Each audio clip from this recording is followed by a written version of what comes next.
बिस्मिल्लाहिर्रहमानिर्रहीम। अस्सलाम वालेकुम students, my name is Mohammad Usman Saleem. I am from UGI chemistry department.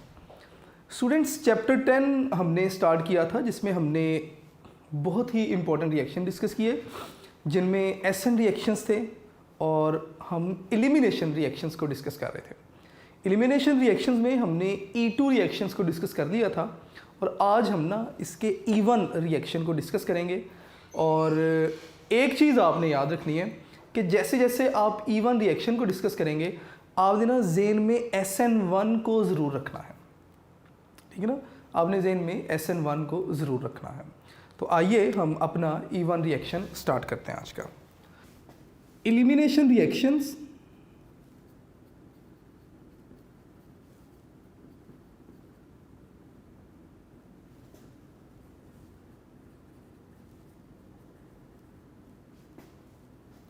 in which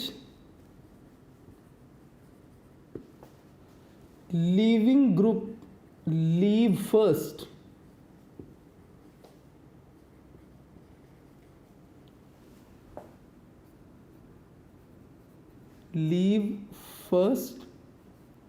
followed by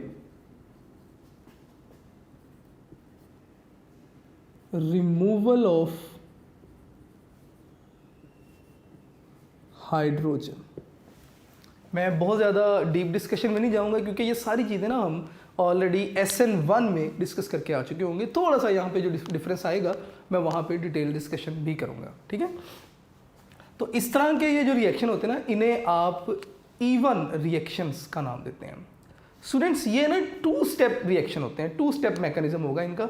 जैसे जैसे आगे चलेंगे मैं डिटेल में बात भी करता जाऊँगा। नेक्स्ट आपने इसकी ना एग्जाम्पल बता देनी है। मैं इसकी एग्जाम्पल यहाँ पे लिख देता हूँ। लेट्स सपोज हमारे पास अल्काइल हैलाइड है and that is, let's suppose bromine CH3CH3CH3, ठीक है। अगर आप इसका रिएक्शन करवाते हैं KOH अल्कोहलिक के साथ, तो होगा क्या कि as a result of reaction आपके पास ये जो ब्रोमीन है ये रिएक्शन करेगा इस पोटाशियम के साथ, KBr बनेगा, ठीक है। और इस ब्रोमीन की जगह पे और यहाँ से एक हाइड्रोजन इस OH के साथ रिएक्शन करेगा। तो इसका मतलब आपके पास जो प्रोडक्ट्स बनी उसमें KBr है, एक हाइड्रोजन ने OH के साथ रिएक्ट किया तो H2O। अब ज़रा गौर कीजिएगा, इस कार्बन का एक एटम चला गया, लीव कर गया, इसके पास एक बॉन्ड बनाने की एबिलिटी मौजूद है। इस कार्बन का एक हाइड्रोजन गया, इस कार्बन के पास भी एक बॉन्ड बनाने की एबिलिटी मौजूद है। तो ये दोनों कार्बन आपस में बॉन्ड बनाएंगे, डबल बॉन्ड बना लेंगे, ठीक है। तो उससे मैं कुछ इस तरह लिख देता हूँ कि ये वाला कार्बन मैंने एज इट इज़ लिख दिया CH3, next carbon double bond with CH2 और सिंगल बॉन्ड CH3। अगर आप इसे नाम देना चाहें तो ये बेटे आपके पास क्या बनेगा, आप इस चेन को देखिए तो ये आपके पास चेन बनेगी। आप इसे नाम देंगे जी 2-ब्रोमो 2-मिथाइल प्रोपेन। मैं इसे यहाँ पे लिख देता हूँ 2-ब्रोमो 2-मिथाइल प्रोपेन। और याद रखिएगा कि ये एक टर्शरी अल्काइल हैलाइड है। मुझे कैसे पता चला कि वो कार्बन जिसके साथ हेलोजन अटैच है वो कार्बन 3 कार्बन्स के साथ अटैच है, तो ये टर्शरी अल्काइल हैलाइड है। तो जो आपके पास प्रोडक्ट बन रही है दैट इज़, अगर आप इसे नाम देना चाहें तो आपकी लॉन्गेस्ट चेन यही बनेगी। आप इसे नाम दे सकते हैं जी 2-मिथाइल प्रोपीन। और ये आपके पास क्या बनी, अल्कीन बनी। यानी कि टर्शरी अल्काइल हैलाइड किस में कन्वर्ट हो गए, अल्कीन्स में कन्वर्ट हो गए, ठीक है। अब इस रिएक्शन को ज़रा देखेंगे, इसमें जो इम्पोर्टेंट चीज़ें आपको नज़र आई ज़रा उनको देखते जाइएगा। फर्स्ट ऑफ ऑल तो आप इन्हें नाम देते हैं जी एलिमिनेशन रिएक्शंस का। मैं नाम दे देता हूं जी एलिमिनेशन रिएक्शन। सेकंड, आप इसे एक और नाम भी दे सकते हैं। इस अल्काइल हैलाइड में से हाइड्रोजन भी निकला और ये हैलोजन भी निकल गया, तो मैं इसे नाम दे सकता हूं कि डीहाइड्रो हैलोजिनेशन। आप इसे डीहाइड्रो हैलोजिनेशन का नाम भी दे सकते हैं। इसके अलावा यहाँ पर क्या हो रहा है, यहाँ पर ये जो टर्शरी अल्काइल हैलाइड है ये कन्वर्ट हो रहा है किसमें, अल्कीन में। तो मैं यहाँ पे लिख दूंगा कि टर्शरी अल्काइल हैलाइड ये किस में कन्वर्ट हुआ, ये कन्वर्ट हो गया अल्कीन में। ठीक है, टर्शरी अल्काइल हैलाइड अल्कीन में कन्वर्ट हुआ। मैं इसे ज़रा हाईलाइट कर देता हूँ ताकि आपको डिफरेंस समझ आ जाए कि ये इसका मतलब नेक्स्ट स्टेप है और ये जो एरो है इसका मतलब कन्वर्जन है। ठीक है, अब ना हम बात करते हैं जी इसके मैकेनिज्म की, लेकिन मैकेनिज्म को डिस्कस करने से पहले ना एक छोटा सा फ़र्क आपने दोनों में देख लेना है। मैं यहाँ पे लिखूँगा कि even reactions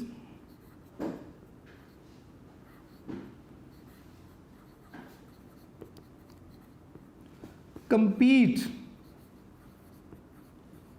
SN1 reaction.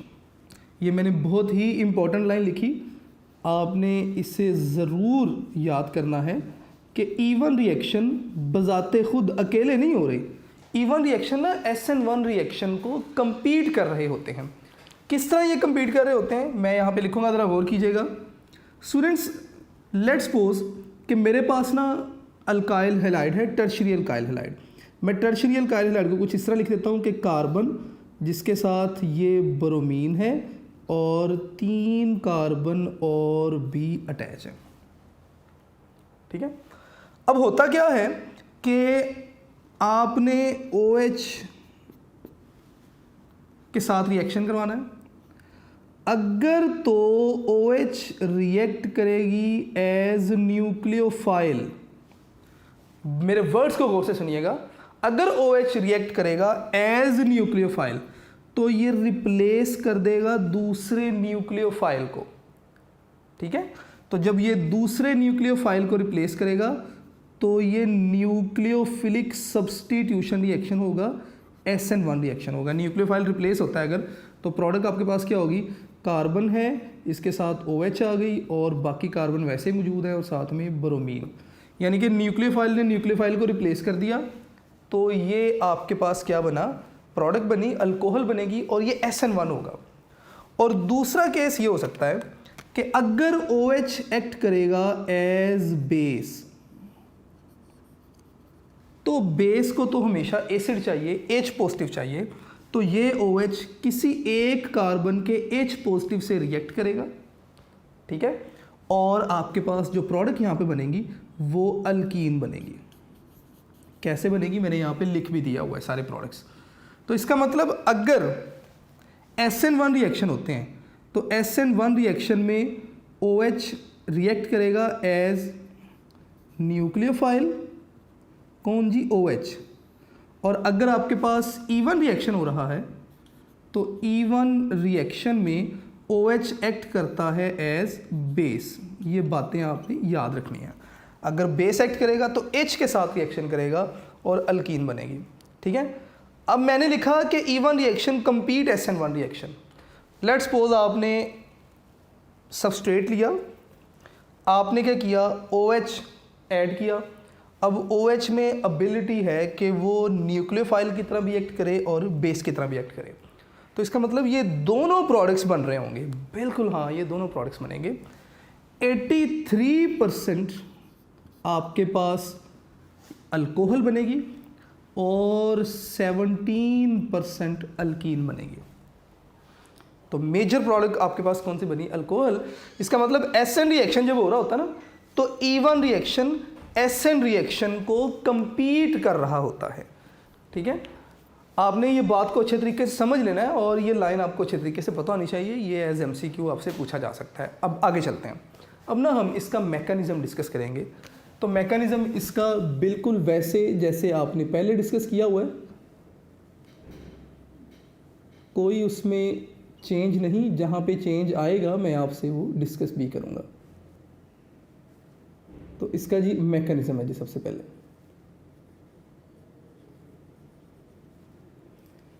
Student इसके मैकेनिज़्म में वो कहते हैं जी कि 2 स्टेप रिएक्शन है ये। तो इसका मतलब इसके मैकेनिज़्म में 2 स्टेप होंगे। फर्स्ट स्टेप क्या है, हम यहाँ पे लिख लेते हैं कि फर्स्ट स्टेप जी, फर्स्ट स्टेप में लीविंग ग्रुप पहले लीव करेगा, ठीक है। और ये जो फर्स्ट स्टेप है इसे ही आप स्लो स्टेप का नाम भी देंगे और ये रेट डिटर्मिनिंग स्टेप भी होगा। लीविंग ग्रुप लीव करेगा in the presence of a polar solvent, और पोलर सॉल्वेंट आपके पास वाटर भी हो सकता है, मिथनॉल भी हो सकती है, इथनॉल भी हो सकती है, ठीक है। तो मैं यहाँ पे सबसे पहले फर्स्ट इसका जो स्टेप है उसे लिखूंगा। आपके पास ना टर्शरी अल्काइल हैलाइड है which is CH3CH3Br which is a tertiary alkyl halide. अब होता क्या है इस स्टेप में कि ये जो ब्रोमीन है ना, ये क्या करेगा, ये in the presence of a polar solvent carbon से इसका बॉन्ड ब्रेक होगा और हेट्रोलिटिक फिशन होगी। मतलब ये कि दोनों के दरमियान एक एक इलेक्ट्रॉन शेयर हुआ है, लेकिन जब बॉन्ड ब्रेक होगा तो दोनों इलेक्ट्रॉन्स को ब्रोमीन ले जाएगा, ठीक है। दोनों इलेक्ट्रॉन्स को कौन ले जाएगा, ब्रोमीन। और इस तरह से आपके पास जो प्रोडक्ट बनेगी दैट इज कार्बन। कार्बन का इलेक्ट्रॉन चला गया तो कार्बन पे कौन सा चार्ज आएगा, पॉजिटिव चार्ज आ जाएगा। और इस कार्बन के पास अपने 3 मिथाइल ग्रुप वैसे ही मौजूद हैं और इसको हम कार्बोकेटाइन भी कहते हैं। और साथ में आपके पास क्या बन गया, Br नेगेटिव। इसे आप नाम देते हैं जी कार्बोकेटाइन का। मैं पहले भी ये नाम लिखा था, दोबारा फिर से ये नाम लिख रहा हूँ। और ये कौन सा कार्बोकेटाइन है, टर्शरी कार्बोकेटाइन। ये आपने चीज़ें याद रखनी है, इंपॉर्टेंट चीज़ें हैं। ये बिल्कुल वैसे ही है जैसे आपने SN1 रिएक्शन का जो फर्स्ट स्टेप पढ़ा था मैकेनिज्म का। अब ये जो रिएक्शन है इस स्टेप को आप स्लो स्टेप भी कहते हैं और ये रेट डिटर्मिनिंग स्टेप भी है। तो अगर मैं इस रिएक्शन के या इस स्टेप के फीचर्स यहाँ पे लिखना चाहूँ तो मैं यहाँ पे लिख सकता हूँ कि ये जनाब आपके पास क्या क्या फीचर्स हैं इसके। सबसे पहले तो ये स्लो स्टेप है, ठीक है। दूसरे नंबर पे ये रेट डिटर्मिनिंग स्टेप है। तीसरे नंबर पे अगर आप लिखना चाहें तो आप बताएंगे कि इसमें जो कार्बन है उसकी हाइब्रिडाइजेशन पहले जाती है जी किस तरफ, sp3 से किस तरफ जाएगी, sp2 की तरफ। कार्बन की हाइब्रिडाइजेशन sp3 से चेंज होके क्या हो जाएगी, sp2, ठीक है। तो आप ये इंपॉर्टेंट बातें आपको इस फर्स्ट स्टेप में ना पता होनी चाहिए कि ये चीज़ें यहाँ पे यूज़ हो रही हैं। मैंने कहा जी आप कोई पोलर सॉल्वेंट इस्तेमाल करेंगे और जो पोलर सॉल्वेंट आपके पास होगा वो वाटर भी हो सकता है। मैं यहाँ पे लिख देता हूँ कि पोलर सॉल्वेंट जो आप इस्तेमाल करेंगे वो वाटर भी हो सकता है। पोलर सॉल्वेंट आपके पास मिथनॉल भी हो सकता है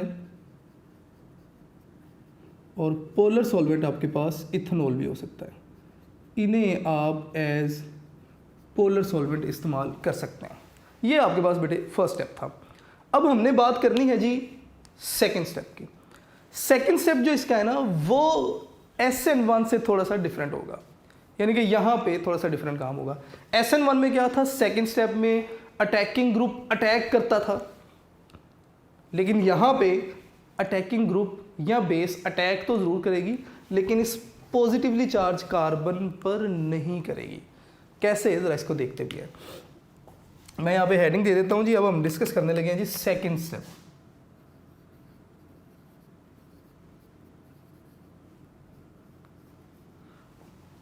अब सेकंड स्टेप में होगा क्या, कार्बोकेटाइन है CH3 CH3 CH3 और पॉजिटिव चार्ज। अब ये जो कार्बोकेटाइन है ना, मैं इसे ज़रा आसान करके आपके लिए ज़रा कुछ इस तरह लिखना चाहता हूँ कि ये कार्बन और इस कार्बन के ये 3 हाइड्रोजन, तीनों हाइड्रोजन पार्शियल पॉजिटिवली चार्ज है, ठीक है।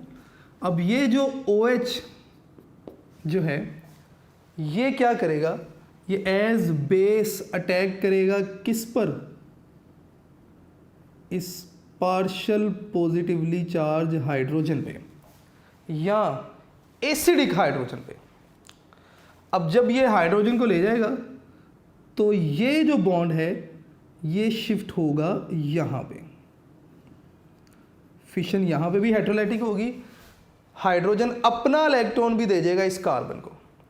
कार्बन का बॉन्ड तो ज़रूर टूटा, लेकिन कार्बन के पास एक एक्स्ट्रा इलेक्ट्रॉन आ गया, अपना इलेक्ट्रॉन उसके पास ही था, एक्स्ट्रा इलेक्ट्रॉन भी आ गया। कार्बन अपना एक्स्ट्रा इलेक्ट्रॉन ना इस कार्बन को दे देगा और इस कार्बन का पॉजिटिव चार्ज जो है वो ख़त्म कर दिया जाएगा। मैं रिएक्शन कंप्लीट करता हूँ, शायद मेरी बात आपको समझ भी आए। ज़रा गौर कीजिएगा हुआ क्या। ये जो कार्बन था मैंने एज इट इज़ लिख दिया, सेंटर वाला कार्बन, इसके साथ 2 मिथाइल ग्रुप जो थे वो मैंने एज इट इज़ लिख दिया, दोनों methyl group as it is मौजूद है। बेस ने इस हाइड्रोजन पे यानी कि ऊपर जो कार्बन था इसके हाइड्रोजन पे अटैक किया और इसके हाइड्रोजन को लेगी। अब इस कार्बन के पास बचे 2 हाइड्रोजन, कार्बन का अपना इलेक्ट्रॉन तो कार्बन के पास ही था, कार्बन को इस हाइड्रोजन का इलेक्ट्रॉन भी मिल गया, इस कार्बन पे पॉजिटिव चार्ज था।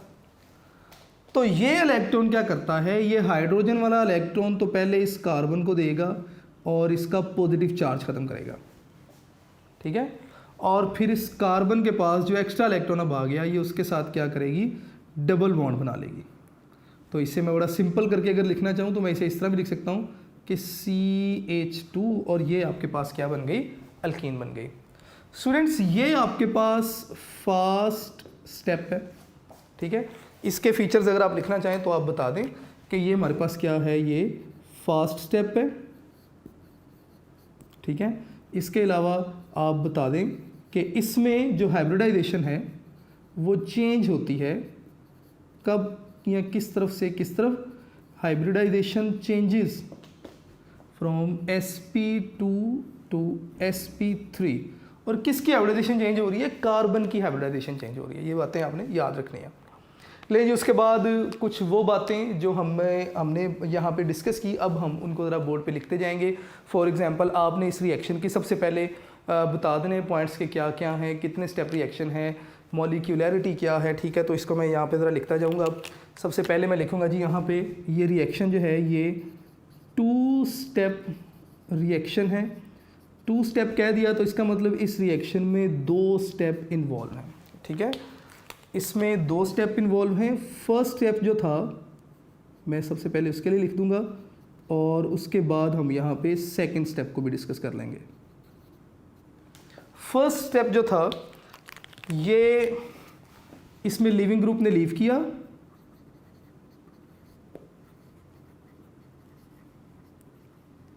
और ये स्लो स्टेप था। फर्स्ट स्टेप में लीविंग ग्रुप ने लीव किया और ये स्लो स्टेप था। सेकंड स्टेप में रिमूवल ऑफ हाइड्रोजन हुआ और ये फास्ट स्टेप था, ठीक है। उसके बाद आप इसकी मॉलिक्यूलैरिटी बता दीजिए। आप बताएंगे कि इस रिएक्शन की मॉलिक्यूलैरिटी क्या है, या मॉलिक्यूलैरिटी हम बाद में बताएंगे, पहले ना हम इसके रिएक्शन काइनेटिक बता देते हैं।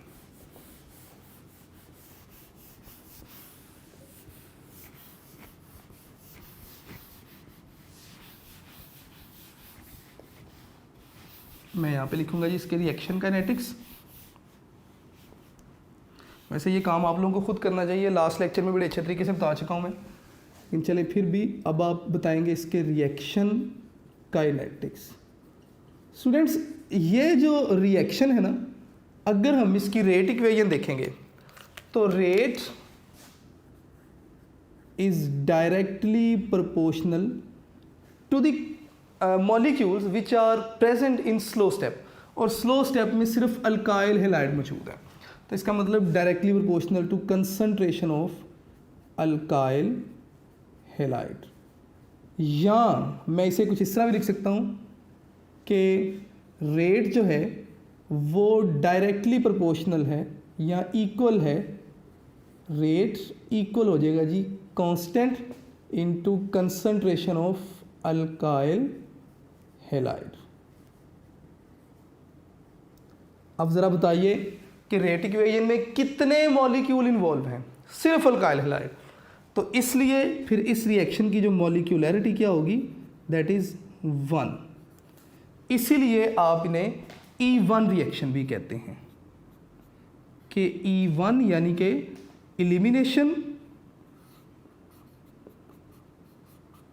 इलिमिनेशन यूनिमॉलिक्यूलर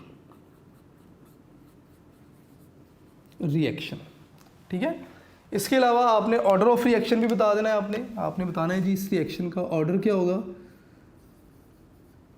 आपने बताना है जी कि रेट इक्वेशन में जो रिएक्टेंट्स मौजूद हैं उनकी पावर्स का सम लेना है, तो एक ही अल्काइल हैलाइड मौजूद है, उसकी पावर क्या है, 1 है, तो ये आपके पास फर्स्ट ऑर्डर रिएक्शन होगा। मैं यहाँ पे लिख देता हूँ जी कि फर्स्ट ऑर्डर रिएक्शन होगा। इसके अलावा नेचर ऑफ अल्काइल हैलाइड, कौन से अल्काइल हैलाइड ये रिएक्शन शो करते हैं, nature of alkyl halide undergo E1 reaction. तो स्टूडेंट्स आपने एग्जांपल भी देखी, अभी भी बोर्ड पे लिखी हुई है, tertiary alkyl halide undergo E1 reaction, तो मैं यहाँ पे लिख देता हूँ जी कि tertiary alkyl halide undergo E1 reaction. ठीक है, अब ना यहाँ तक हमारा E1 रिएक्शन का काम कंप्लीट हो गया। अब हमने जो ओवरऑल रिएक्शन देखे अल्काइल हैलाइड के, 2 तरह के रिएक्शन हमने पढ़े। हमने पढ़ा जी कि अल्काइल हैलाइड शो करते हैं न्यूक्लियोफिलिक सब्स्टिट्यूशन रिएक्शन, जिन्हें आपने नाम दे दिया SN1 रिएक्शन का, सॉरी SN रिएक्शन का। और हमने कहा जी कि SN रिएक्शन 2 तरह के होते हैं, SN1 होते हैं और SN2 होते हैं। ठीक है, SN1 और SN2, SN1 कब होंगे, SN2 कब होंगे, ये सारी डिस्कशन हमने की। अब ये कुछ ना SN रिएक्शंस की एग्जांपल्स कुछ बुक पे लिखी हुई हैं, मैं ये चाहता हूँ कि आप ज़रा ना बुक से इन एग्जांपल्स को देखते हैं। आपको 3 कॉलम मिलेंगे, सबसे पहले सबस्ट्रेट है जो कि अल्काइल हैलाइड ही होगा, उसके बाद अटैकिंग न्यूक्लियोफाइल है, और लास्ट में आपके पास क्या है, प्रोडक्ट्स हैं। अगर आपके पास सबस्ट्रेट, ज़रा बुक पे नज़र रखिएगा, अगर आपके पास सबस्ट्रेट ब्रोमोइथेन है और अटैकिंग न्यूक्लियोफाइल OH है, तो OH ब्रोमीन को रिप्लेस करेगा और आपके पास क्या बनेगी, अल्कोहल बन जाएगी। अगर अटैकिंग न्यूक्लियोफाइल आयोडीन है तो आपके पास अल्काइल आयोडाइड बनेंगे। अगर साइनाइड ग्रुप होगा तो अल्काइल साइनाइड बनेंगे। इसी तरह अगर NO2 नेगेटिव तो नाइट्रोअल्केन बनेंगे आपके पास। इसी तरह अगर आपके पास जो हैं वो नेक्स्ट अगर आप देखते जाएं तो आपके पास ईथर्स बनेंगे, और अगर अमोनिया है तो अमोनिया की मौजूदगी में क्या बनेंगे जी, इथाइल अमाइन बनेगा। अगर एक और हाइड्रोजन रिप्लेस करेंगे तो आपके पास डाईइथाइल अमाइन बनेगा, एक और हाइड्रोजन रिप्लेस करेंगे ट्राईइथाइल अमाइन, और अगर 4th लोन पेयर भी यूज़ करेंगे तो आपके पास क्वाटरनरी इथाइल अमोनियम आयन बन जाएगा। ठीक है, और इसी तरह अगर आप मरकेप्टो ग्रुप यानी कि थायोसल्फाइड ग्रुप इस्तेमाल करते हैं तो इथाइल थायो अल्कोहल्स बन जाएंगे। और इसी तरह नेक्स्ट अगर आप देखेंगे तो अगर आप क्या इस्तेमाल करते हैं, sodium salt of acetic acid इस्तेमाल करते हैं तो आपके पास इथाइल एसीटेट बनेंगे। ये कुछ एग्जांपल थी जी SN रिएक्शंस की। नेक्स्ट हमारे पास कुछ रिएक्शंस रहेंगे, वर्ड्स रिएक्शन, रिडक्शन रिएक्शन और इसी तरह सोडियम लेड अलॉय रिएक्शन। तो इनको इंशाल्लाह हम नेक्स्ट लेक्चर में डिस्कस करेंगे। आपने ये जो SN1 और E1 रिएक्शन है ना, इन्हें बहुत ही अच्छे तरीके से याद करना है। स्टूडेंट्स ये रिएक्शन बार बार एग्ज़ाम में आ चुके हैं एज लॉन्ग क्वेश्चन, ठीक है। तो ये रिएक्शंस आपने अच्छे तरीके से जो है वो प्रिपेयर करने हैं। इसके अलावा एक्सरसाइज में क्वेश्चन नंबर 1 और लास्ट क्वेश्चन के अलावा 15 के अलावा बाकी सारे क्वेश्चन आप लोग खुद से सॉल्व करेंगे। नेक्स्ट लेक्चर में इंशाल्लाह रिमेनिंग रिएक्शंस और एक्सरसाइज को डिस्कस करेंगे।